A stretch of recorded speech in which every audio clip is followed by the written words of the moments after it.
Okay, now here's the assembly they sell you. That you see here, your magnet. This, when actuated, causes the back pad to go this way if you're going one way, and this one the other way.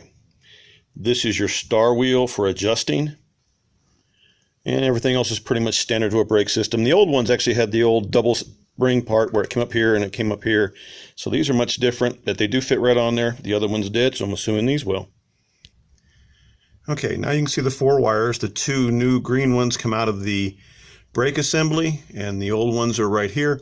All I'm going to do here is put butt connectors on, and then I'm going to use my heat gun because I got the weather tight type like I stated earlier.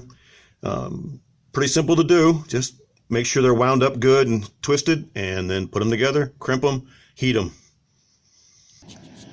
Alright, so here's the butt connectors put on there.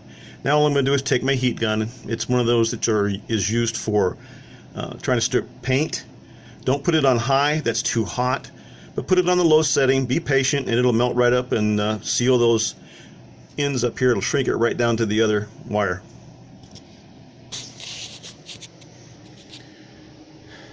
Okay, so that's all on. As you can see, they've all shrunk right down to fitting it in a nice airtight or watertight seal. I got my brakes all put together. This was so much easier than trying to replace the brakes and put new brakes on it. And I got new springs and new magnet, everything here. The only thing we have to do now is I'm going to try to get the bearings packed. There's a couple ways you can do it. You can do it by hand by putting the wad of grease in the palm of your hand, then taking your bearing in your other hand on the big side of it, because they are cone shaped, and pushing down on the grease in your hand, just working around circles, and you'll eventually push it through the top and you'll get grease on the inside. The other way is one of these devices with a grease gun. All you do is you put the bearing inside, you put the grease gun down, you squirt it on it several times, and it pushes grease down through it. Oops. That also works real well if you have a good grease gun.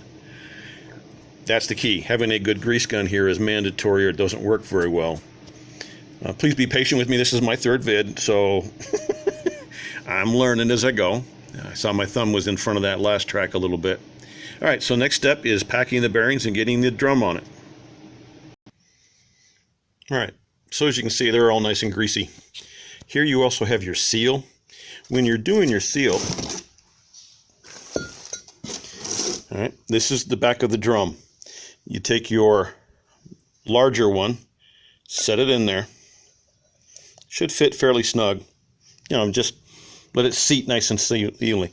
Now with your seal, typically the best way to handle this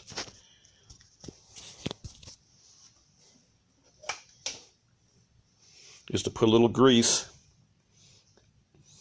in the edge of the seal. Just working it around. Once you get the seal greased, the next thing to do is get it seated. Now, these things are very thin. They're strong, but they're thin. I've seen people actually use hammers, then bend them, and they wonder why they did it. The best way to do it is with a rubber mallet. This is my old faithful I've had since I was 16. We won't say how many years ago that was.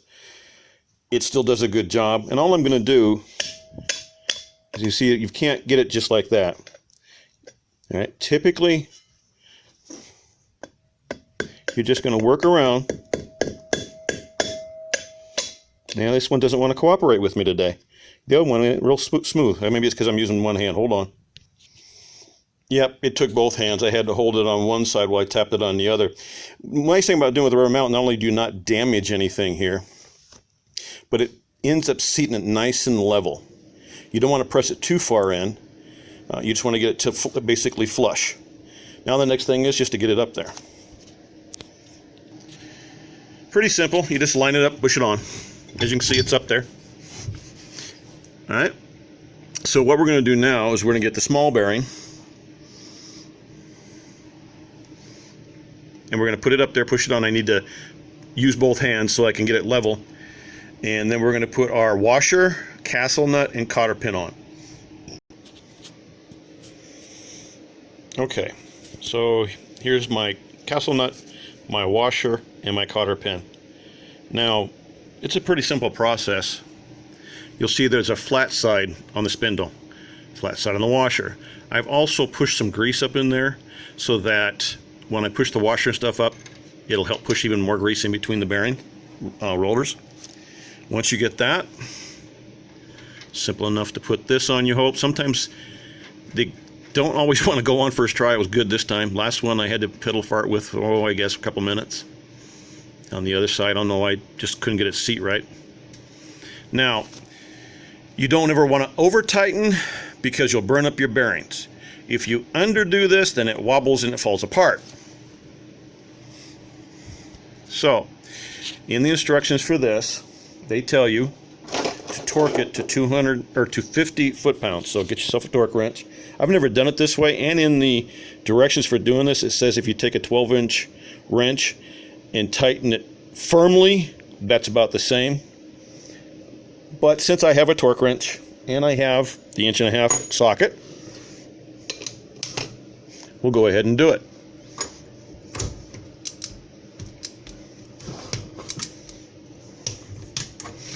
House nut needs to go a little farther there. There we go.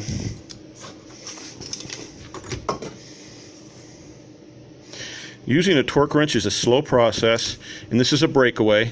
When it hits 50 foot-pounds,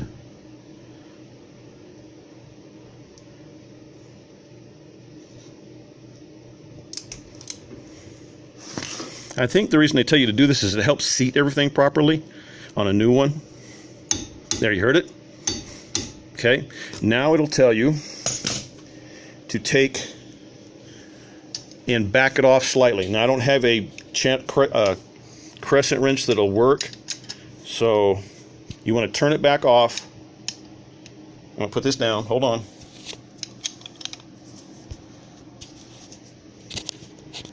You want to just throw it slightly, but you don't want to turn the hub. You just want to turn the calcium nut and loosen it. Boy, I can't even break it loose, so we'll break it loose with this. Makes a pretty good tool for both ways. It has, just like a ratchet, it has both settings. Alright, so we got it both ways. Now what we want to do, as you see, it's rotating just fine. But we want to take this and just snug it. That's it. Just snug, test. Snug, and you're done. Then take your cotter pin. You should have a hole right there. You're going to insert. Now sometimes you may have to play with your wrench or your castle nut just a hair to get it to go through, or the cotter pin won't go in, see? And we don't want to mess up the cotter pin. So all we're going to do is we're just going to back it off just a hair.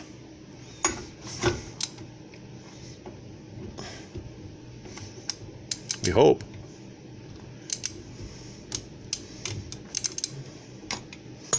So we get this thing lined up. There, just like that. Okay? And all we're going to do now is I'm going to take a pair of pliers and I'm going to bend up each end of those. And I had some needle nose sitting here, so they would be handy. I'm sorry I'm doing this by hand. I'm going to go buy myself a stand. And I priced out a GoPro too. There they are. So I can just put stuff up on it there. All you're going to do is take one end of the cotter pin, bend it up. Other end of the cotter pin, bend it down. All you want to do is get it so they'll fit inside there. Okay? So that when you put on your... most time you're going to put on a cap. In my case, I'm going to clean up this bearing buddy. And I'm going to reuse that. Okay, the bearing buddy is all cleaned up. Pretty simple installation here. You just put it on and you hit it on with the same rubber mallet I used to put the seal in. A good idea with bearing buddies, you saw how dirty this thing was. It's actually in really good shape. Bearing buddies, kind of greasy. They leak and they get grease all over everything, and they'll have grease under around your tires and everywhere else. So they sell what's called a bearing buddy bra that you put over the top of it after you fill it up.